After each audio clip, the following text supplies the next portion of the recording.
Hello, Alicia here, checking in for my week 5 update from vertical sleeve gastrectomy surgery, which I had on Wednesday, January 29th, 2014 at the Ohio State University Medical Center. So, I will start with my stats. So my last update was week 3. So, and in week 3, I was 322.4. In week 4, I was 321.4. I lost 1 pound. I went 6 days without losing a pound. I'll talk a little bit about that later. And then this week, I came in at 316.4 for a loss of 5 pounds. So my total loss is down 46.6 pounds from my highest weight of 363, and my loss since surgery is 21.7 pounds. So not bad. I'm feeling a little bit better about that. So a little bit about how I've been doing and what's been going on. I had my 4-week post-op appointment with my surgeon, Dr. Sabrina Noria, and all was fine. She didn't have any concerns. I had talked to her about my concern over the fact that I hadn't lost any weight. You know, obviously I expect that there are going to be weeks or times where I don't really lose much weight, but you know, I was extremely frustrated at that point. You know, a week had gone by. 6 of those days I hadn't lost any weight, but she didn't seem overly concerned. I did, after talking to her, though, go stop by and talk to my nutritionist, and again, he said the same thing. And you know, rationally, I know not to freak out. I know it, you know, you're gonna have those times where it's up and down or whatever the case may be, but I just was frustrated because it was so early in the process. I'm like, really?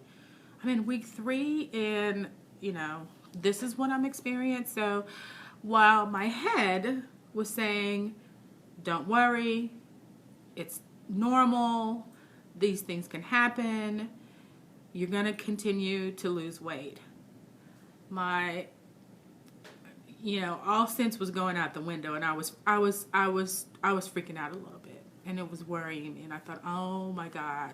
And I'm sure so many people have this thought, oh my God, I just went through this crazy, drastic move to lose 1 pound a week. That was not easy on me.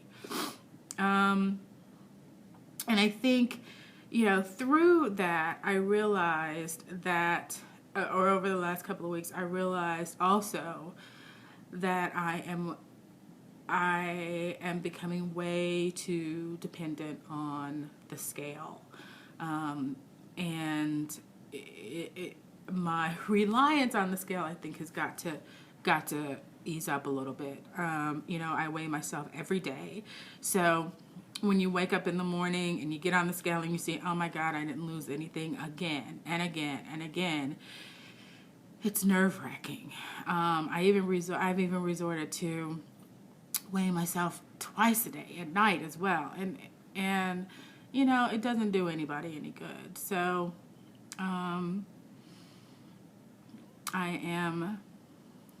so this morning after I weighed, it's funny, I have 2 scales. I have a scale that's linked to my Fitbit, to my Wi-Fi, that automatically posts my weight, and then I have the scale that I had before. So the one that I get on every day so that it doesn't post the weight on my dashboard is my, you know, non-digital scale, or the scale that's not linked to my Wi-Fi. So I track that, and then once a week, because I only want to log once a week, I get on my ARIA scale. So I took my second scale this morning after I weighed in, and I put it in a whole nother room in the closet, out of sight, out of mind. I know that I'm only getting on my ARIA scale once a week, so we'll see how that goes. If I can't take it, I will allow myself to weigh in twice a week, but I don't want to go more than that because I'm getting too focused on that number and not focusing on everything else, like my, non-scale victories. I've had them, but I haven't made any notes about them. So I've decided that I'm going to start logging, really paying attention and logging my non-scale victories so that when there are those times where I'm feeling frustrated, I have something that can kind of pull me back, that I can go back to and say, yeah, you know what, this may be a week where you may have even gained, but look at what you've accomplished. Look at these victories that you've had, over the course of whatever time frame. So I think that can really help me keep my head in the game and not get too caught up on the numbers. The other thing is that I'm tracking my measurements. So I had done my measurements. Actually, my measurements had been taken for me through the program at OSU that you have to go through prior to weight loss surgery. Well, you don't have to, but it was the weight management program and fitness program. So they took all of my measurements there. And so I updated those measurements back in December. And so I've decided to update my measurements every month, at the end of every month. So I took my measurements again at the end of February. And, since my surgery, or since January, basically, I've lost 13 inches. So, that ain't half bad. 13 inches off of my body. And certainly, there are a lot more clothes in my closet now that I can wear.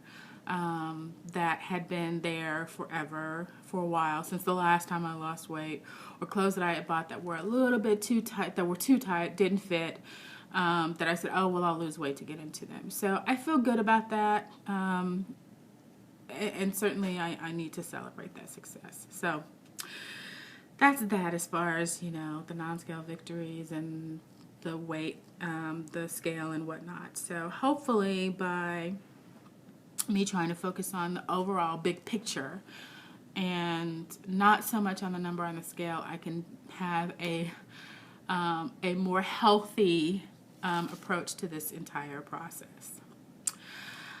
What else? Kind of back to my post-op appointment. So after talking to my nutritionist, I was a little concerned also because I had advanced to the stage 3 diet a week early. I got clearance from my surgeon. I thought, oh my gosh, somehow the two, are they linked? Because I stopped losing weight when I started eating solid food. But, again, that was just an irrational thought that came into play. But I also started taking more vitamins, so I got the clearance to add calcium to my routine as well as a B12. I don't really notice the difference with the B12, but, well, we'll see. The other thing is that I have started to shed more hair. It's not coming out like crazy, but it's coming out. And the reason why this concerns me so much, even though, I'm taking biotin, I'm hitting 70, 75 grams of protein every day, but I have an underactive thyroid. So I have, for the last couple of years, 2 or 3 years, been losing my hair. And thank God I had a lot of hair to begin with. But, after that and finally kind of starting to stabilize by getting on, kind of the right level of thyroid medication, finally stabilizing, and then now it's coming out again. So I don't know what I'm going to do. I mean, I went to see my PCP because she wanted to do a checkup with me about a month after my weight loss surgery, and we talked about it a little bit. She wanted to check my hormone levels again, my thyroid hormone levels again, and is probably going to increase my thyroid dosage, the medication dosage. So hopefully that can stave off or help protect me a little bit more against any hair loss. It may also help to speed up my metabolism, which is not a bad thing either. So hopefully I can kind of manage to keep what hair I have left. So we'll see. The other thing that I noticed this past week, or the past couple weeks, well, a week, is just how powerful this tool is. So I had to have a tooth pulled last Thursday. And obviously when you have a tooth pulled, it's a little sensitive and you probably don't feel as much like eating or whatever. You have soup or whatnot. But it was a struggle for me that day. I mean, I basically went the whole day without really eating anything. I had to force myself to have some soup at night. And what's interesting about that is that at no point in time did I feel,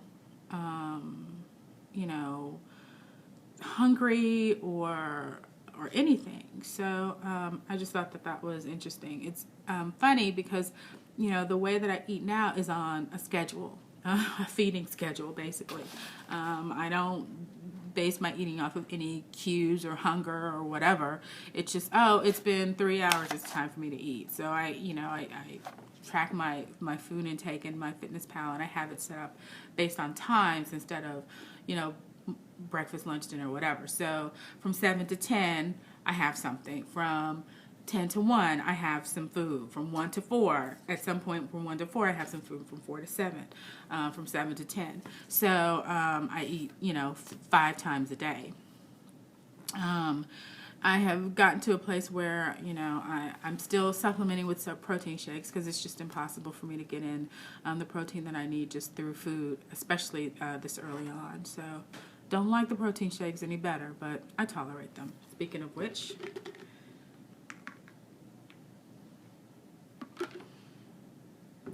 so one thing that I was wondering about, or I talked about last time, was how easily things go down. And I thought, okay, well, when I get to more dense food, maybe that'll change. And it has and it hasn't. I mean, certainly, I do have that feeling now. You would hear about people who take 2 or 3 bites of something and they're like, oh, I'm stuffed. And I'm like, what? That has not happened to me. But I have noticed that with more dense foods, it takes me a while to eat them, and I do fill up more quickly. And I know I talked about last time that what I was going to really try to focus on is paying attention to my fullness factor, kind of is what I'm calling it, because I would just portion out food and I would eat all of that food. And so I'm still portioning out the food, but I'm finding that, at times I have to stop halfway through and then, pick it back up like 30 minutes, 45 minutes later. I want to eat all the food because that's good protein that I need in my body. And I'm really concerned about, I don't want to drink all my calories. And I am really concerned about also having my calories fall too low because my body's already going into starvation mode, but I don't want to exacerbate that by having calories too low. So I try to stay around the 800 range. I've been averaging 750 to 850 calories. At a certain point, I'll try to up that to 1,000, but right now I'm just trying to get a handle on, hitting 850 calories every day. Who would ever thought that, I would have trouble meeting 850 calories a day. So with the food, the more dense food, one thing that I have noticed is that I've had a little heartburn and I've had a little bit of acid reflux. And my nutritionist told me that it's because I'm eating too much, and that I should only be eating 1 ounce of protein at a time, whereas I was eating 2, and that seems to have helped. But again, it makes it even that much more difficult to get the protein in. There hasn't been any food at this point that has given me problem. I've eaten chicken, not an issue. I've eaten beef. I've eaten pork. The pork is the one that gives me a little bit of heartburn. So I've kind of eased up off of that a little bit, but for the most part, no major issues. I am still not exercising, but that will definitely change. I'm going to start exercising. I should say that I am not doing purposeful exercise. I am trying to be more active, but certainly I need to establish a regime, a program. So I am gonna make that happen. I'm committing to myself in the next 30 days. So at some point in the month of March, getting on a regular schedule. There's no reason for it. I'm not going to start a gym at this point, but I have a treadmill. I have workout videos. I have a Wii Fit, and there's also a small gym at my job. So there's really no excuse. Let's see. Is there anything else?